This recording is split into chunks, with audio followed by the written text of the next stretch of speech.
Settle in. Let your body find its stillness. Take a slow breath in and let it go. This time we are going to tell the story of the most popular game in the history of the human race.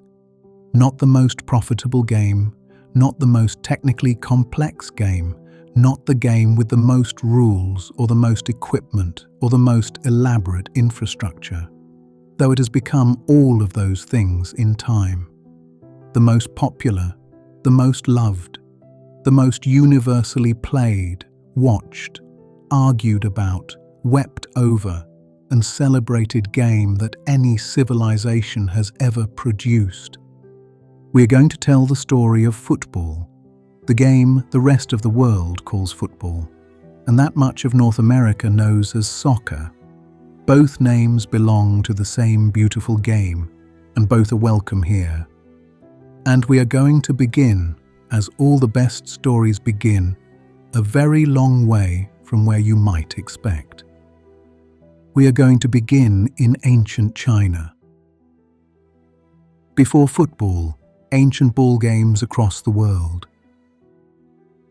There is something so natural about kicking a ball that it may be one of the oldest human impulses there is. Long before anyone thought to codify it, long before there were referees or goalposts or offside rules, human beings were kicking things: rocks, skulls, bundles of cloth, inflated animal bladders, anything round enough to move with satisfying unpredictability when struck. The earliest organized ball game we know of was played in China sometime around 300 BC, possibly earlier. It was called cuju, which translates roughly as kick the ball. The rules were simple enough. Get the ball through a small hole in a silken net stretched between two bamboo poles. No hands. The feet only. Cuju was played by soldiers as a form of training. The Han Dynasty military manuals describe it as a useful exercise for developing footwork and coordination. But it quickly became something much more than that. By the time of the Tang Dynasty, around 600 AD, cuju had become a sophisticated court entertainment. Professional players were employed, tournaments were held, and in some of the most affecting images from this period, the players depicted on the silk scrolls and ceramic figurines are not soldiers but women, ladies of the imperial court in flowing silk robes, playing cuju in palace gardens while the emperor watched. The oldest known football rulebook in the world is not English, it is Chinese. A document from the Han Dynasty, dating to approximately 50 BC, describes the rules of cuju with considerable precision. The dimensions of the field, the number of players, the requirement to use only the feet. The Football Association, which is universally credited with inventing the rules of modern football, was founded in 1863 AD. The Chinese were playing an organized ball game with written rules nearly 2,000 years earlier. FIFA officially recognized cuju as the earliest form of football in 2004. When the Chinese national team plays at a World Cup, they are, in a very real sense, the inventors of the sport coming home. Cuju was not alone. On the other side of the world, the Mesoamerican civilizations, the Olmecs, the Maya, the Aztecs, were playing their own ball games for at least 3,000 years before the Spanish arrived. The Mesoamerican ball game, played in long stone courts with sloping walls, used a solid rubber ball, the first rubber ball in history, that could only be struck with the hips, knees, and elbows. Never the hands, never the feet either, which distinguishes it from football proper. But the essential idea, a ball, a court, opponents, a goal, is unmistakably there. The ball courts of the ancient Maya are among the most evocative spaces in the Americas. Some of them are enormous. The Great Ball Court at Chichen Itza is 168 meters long, larger than an American football field. The stone rings through which the rubber ball had to pass are set vertically in the walls, about 8 meters off the ground. To score was so difficult, and the game so long, that some scholars believe an entire match might produce only 1 or 2 successful shots. We know that the Mesoamerican ball game had a religious and sometimes sacrificial dimension. Depictions of decapitation are found on the walls of some ball courts, though scholars debate whether it was the winner or the loser who was sacrificed, or whether the sacrifice was ritual rather than literal. What is certain is that the game mattered enormously, not just as entertainment, but as cosmology, as a reenactment of the struggle between order and chaos, light and darkness. Football today is sometimes described as a religion. In Mesoamerica, it actually was one. In ancient Greece, a game called episkiros was played with a ball and 2 teams. In Rome, harpastum, a rough, physical team ball game, was played by soldiers and citizens alike. The Romans, who brought their culture to every corner of their empire, may well have carried some version of harpastum to the islands they called Britannia. Whether this is the direct ancestor of English football or simply a parallel development is debated. But the Romans were kicking balls on the fields of Britain 2,000 years ago, which is a thought worth sitting with for a moment. All of these games, cuju, the Mesoamerican ball game, episkiros, harpastum, share something with modern football. They share the ball, they share the contest, they share the deep human pleasure of sending something flying through the air with your body and watching where it lands. The rest, the rules, the clubs, the World Cups, the transfer fees, all of that came much later. The chaotic mob game, medieval football in England. Let us jump forward to medieval England. The year is somewhere around 1300 AD, and in a market town somewhere in the English Midlands, it is Shrove Tuesday.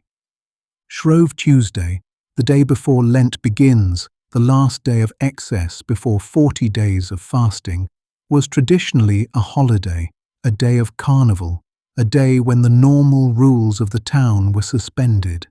And on this particular Shrove Tuesday, as on every Shrove Tuesday for as long as anyone can remember, the young men of the town are playing football, not the football we know. What is happening in the streets of this medieval town would be almost unrecognizable to a modern spectator. There are no goalposts in the conventional sense. The goals might be 2 mills on opposite sides of town, a mile apart. There are no defined teams. It might be the married men against the unmarried, or one parish against another, or simply everyone who shows up. There are no boundaries. The game is played through the streets, across fields, through streams, into shops and houses and occasionally churches.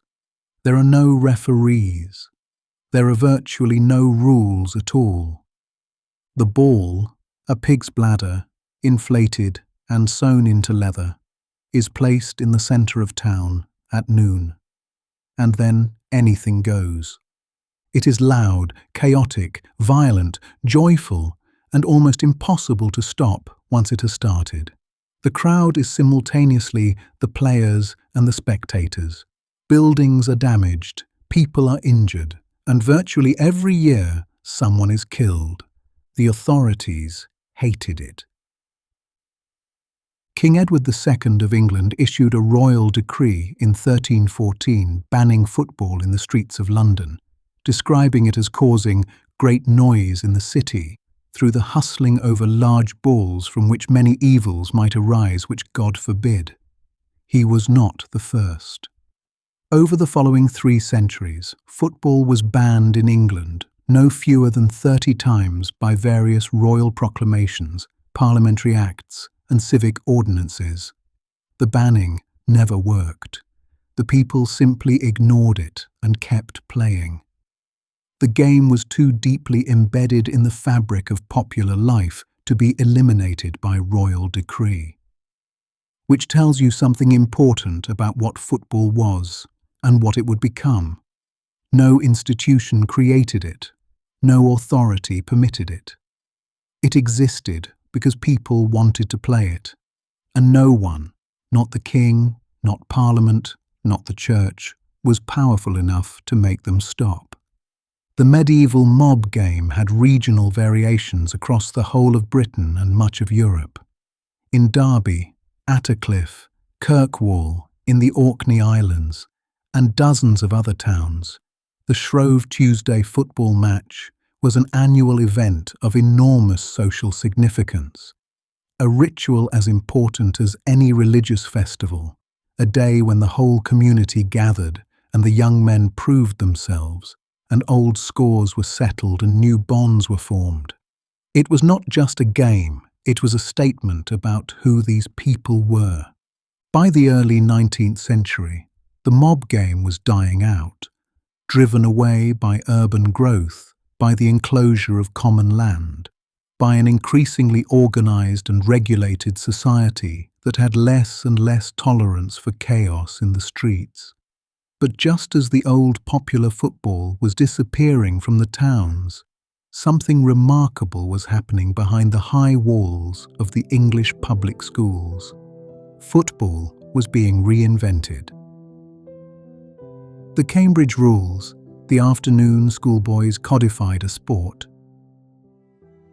The English public schools of the early 19th century, Eton, Harrow, Rugby, Winchester, Charterhouse, were peculiar institutions. They were schools for the sons of the aristocracy and the upper middle class, places of classical education and organized brutality in roughly equal measure. The boys lived together in dormitories, ate together in great halls, and spent their afternoons in the school's fields, playing games that had evolved organically over generations with rules particular to each school. The problem was that every school had its own version of football. Eton played a game along a narrow strip beside a wall, the famous Eton wall game. Harrow played on muddy fields in their top hats. Rugby allowed handling the ball, running with it, and a great deal of violence. Winchester had its own completely idiosyncratic rules. When boys from different schools met, at university for instance, they could not play together because they had no common language. In November 1848, a group of students at Cambridge University gathered on Parker's Piece, a large flat common in the centre of Cambridge, and attempted to solve this problem. They represented different schools with different traditions, and they spent most of an afternoon arguing, compromising, and gradually working toward a set of rules everyone could accept. The result was the Cambridge Rules of 1848, the first serious attempt to create a unified set of football rules that could be used anywhere by anyone.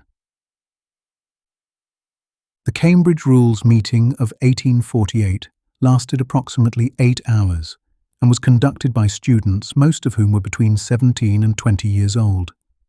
They had no authority, no institutional backing, no resources beyond a piece of paper and strong opinions.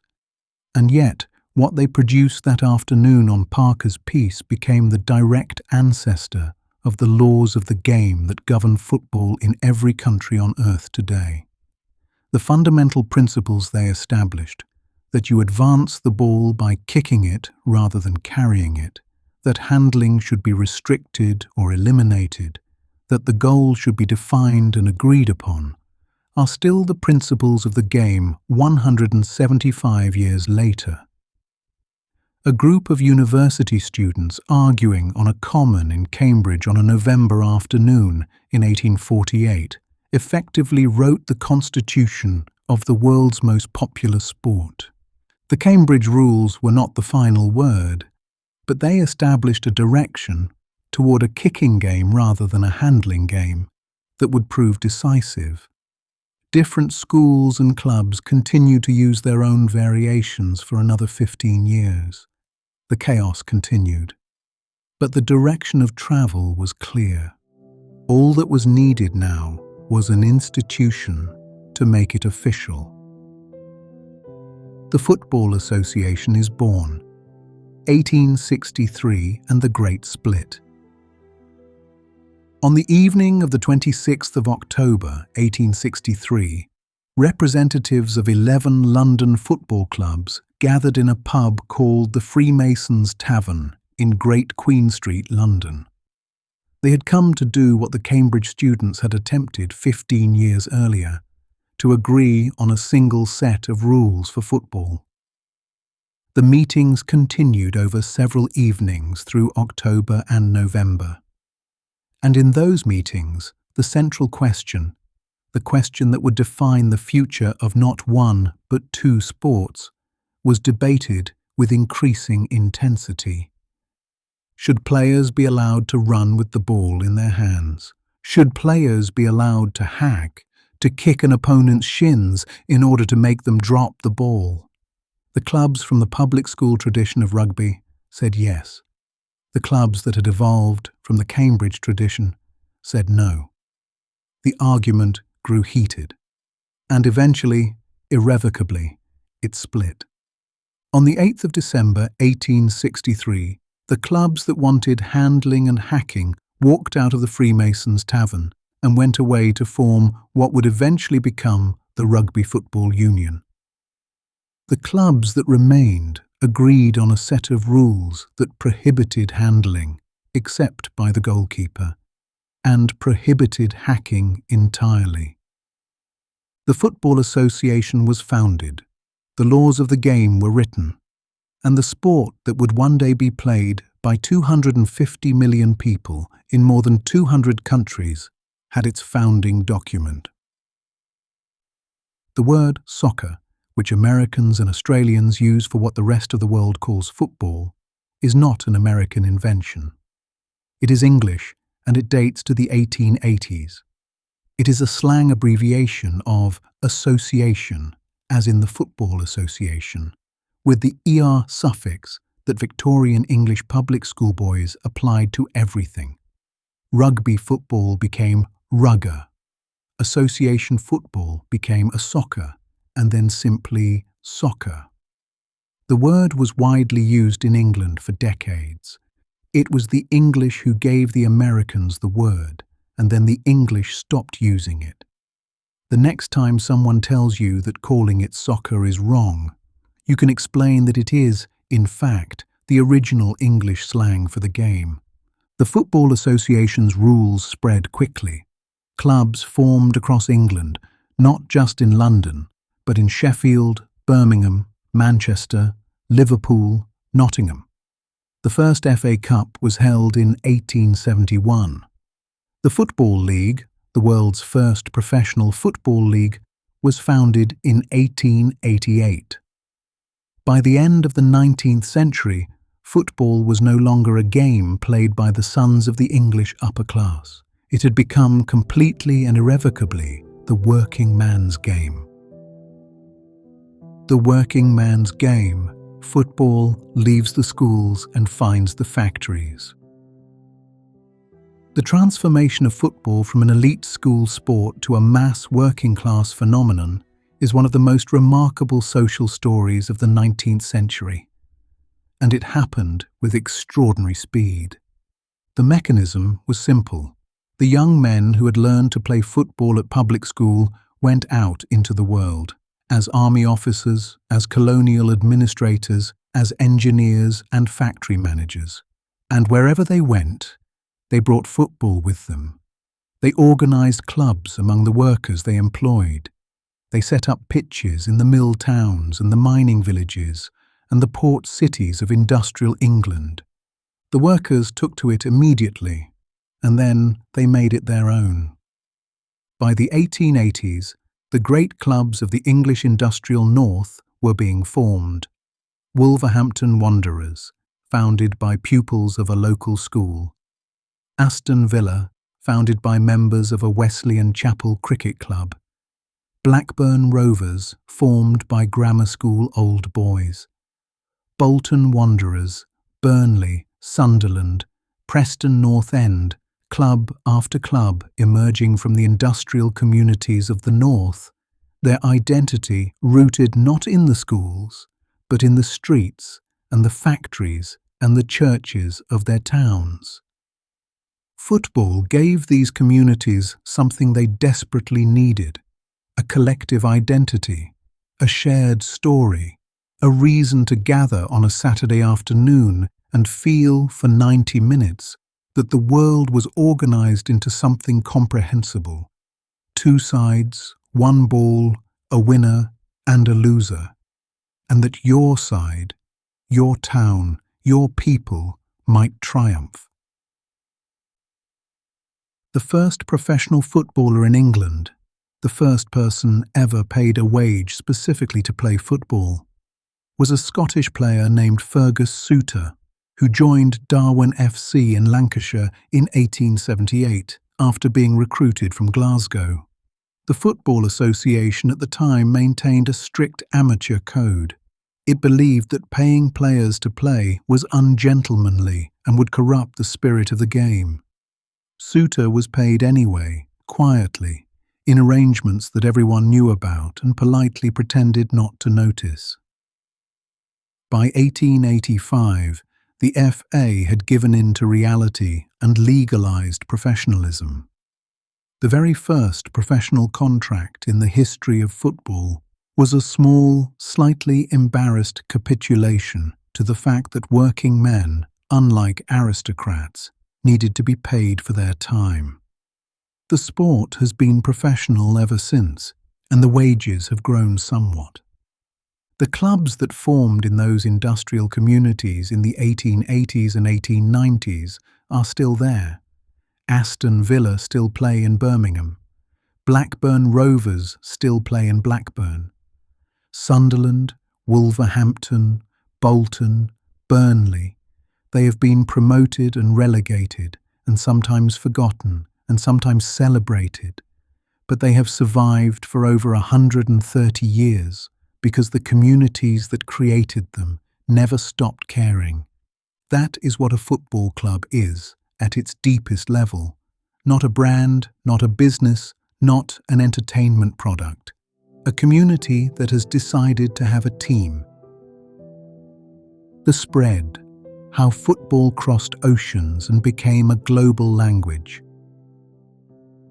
The story of how football spread from England to the world is, in some ways, the story of the British Empire and of British commerce, and of the extraordinary mobility of British workers and sailors and merchants in the late 19th and early 20th centuries. Wherever British people went, they took football with them. British sailors played it in the ports of Buenos Aires and Montevideo. British engineers played it in the mining camps of Chile and the railways of Brazil. British merchants played it in the trading cities of Europe, in Genoa, in Barcelona, in Amsterdam, in Vienna. British teachers played it in the mission schools of Africa and Asia, and the people they played it with, or near, or against, were captivated by it. The simplicity of the game was the key. You needed almost nothing to play it. A ball, or something ball-shaped, which could be almost anything. A flat piece of ground, some indication of where the goals were. And other people. That was it. No expensive equipment. No complex infrastructure. No literacy required to understand the rules. Football was the most democratic game ever invented, and it spread like water finding its level into every gap, every community, every corner of the world that it reached. Football reached Argentina via British sailors and railway workers in the 1860s and 1870s, and by the early 20th century, the Argentines were playing it with a flair and a technical sophistication that the English who had brought it could barely recognize. The Argentine style, the roulette, the nutmeg, the dribble through impossibly tight spaces, developed in the potreros, the empty lots and scrubby patches of ground in working-class Buenos Aires, where boys played barefoot in small spaces, with the ball always close to their feet because there was no room to kick it long. The potreros produced Alfredo Di Stefano. They produced Diego Maradona. They produced Lionel Messi. Every genius that Argentine football has ever given the world was formed in some essential way by a small piece of ground where there was not enough space to do anything but be brilliant. By 1900, football clubs existed on every continent. By 1904, the Fédération Internationale de Football Association, FIFA, had been founded in Paris with 7 member nations. By 1920, there were 20 member nations. By 1930, there were 41. The game that had begun in the schoolyards of Victorian England had, within 50 years of the founding of the Football Association, become genuinely global. And it was time to settle definitively who was best. The First World Cup, Uruguay 1930. It is July 1930.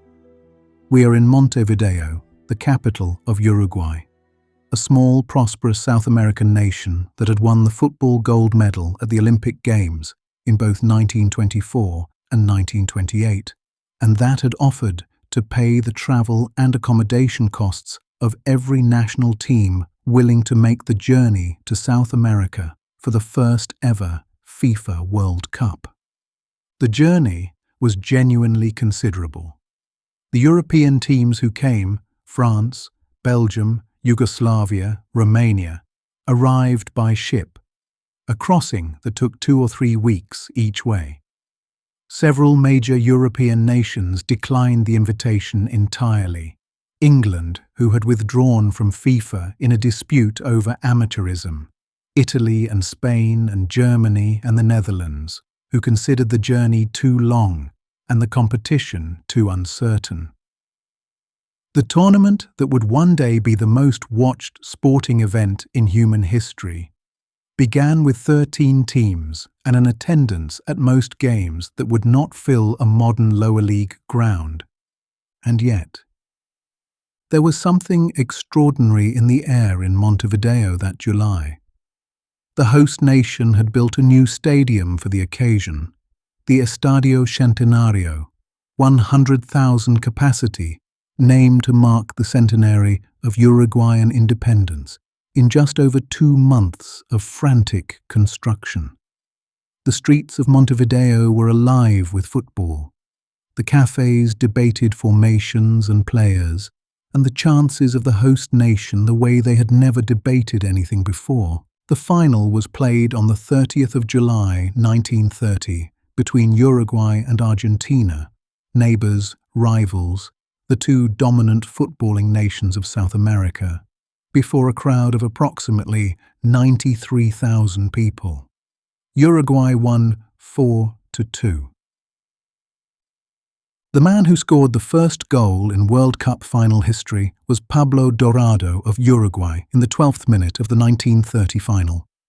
He was a 22-year-old winger from Montevideo who had scored twice in the tournament. He scored, turned, and ran back to the centre circle while the Estadio Centenario erupted around him, and he could not possibly have known that what he had just done would be remembered 90 years later, that the number he wore and the minute he scored in would be recorded and reproduced and referenced in documentaries and history books and YouTube videos made long after his death. He was just a young man who kicked a ball into a net. And in doing so, he became the first person to score a goal in the history of the World Cup. His name was Pablo Dorado. He deserves to be remembered. The first World Cup was a modest affair by the standards of what came later.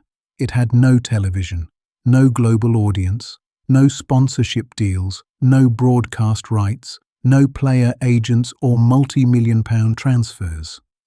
It was 13 teams in a small stadium in South America, watched by a relatively small crowd, in a competition that most of the world did not participate in.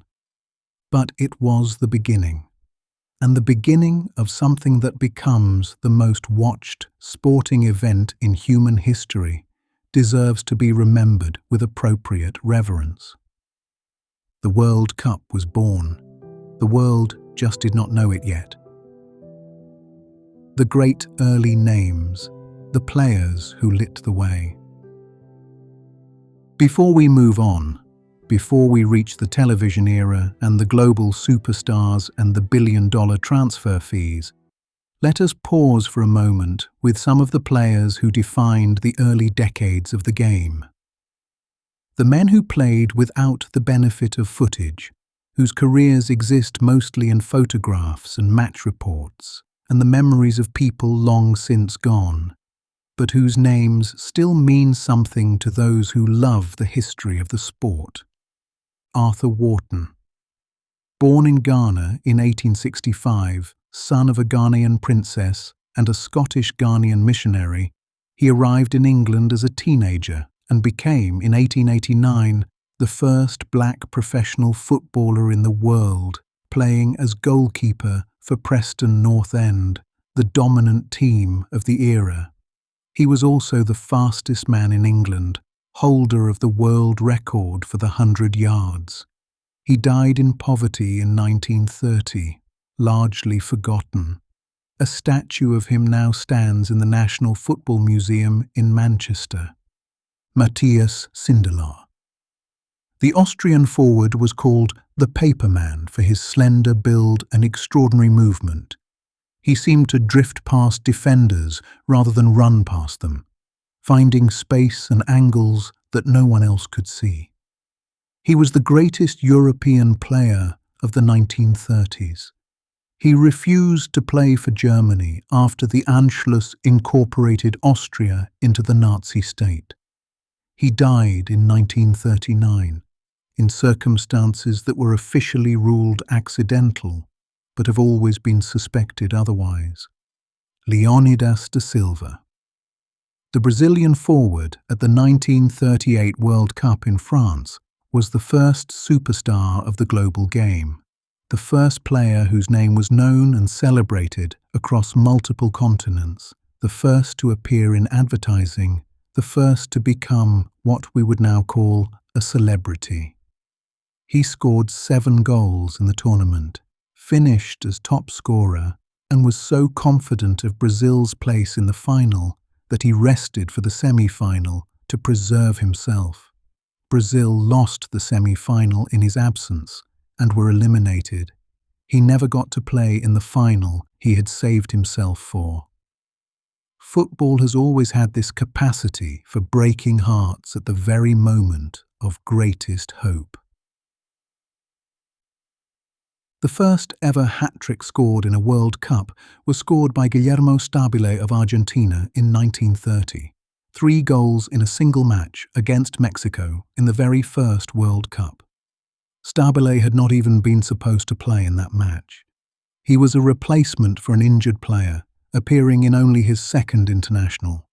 He scored a hat-trick in his first World Cup match, finished as the tournament's top scorer, and then almost never played for Argentina again. His manager did not like him. The player he had replaced returned from injury, and Stabile was dropped. He went on to have a distinguished career as a club manager in Argentina, coaching the national team for a decade, winning South American championships. But the hat-trick in his first World Cup game, the goals that made him the first top scorer in World Cup history, those came from a man who was not even meant to be there. History is full of people who are not meant to be there. That may be the most important thing it teaches us. And so we rest at the end of our first journey with football. We have come a long way.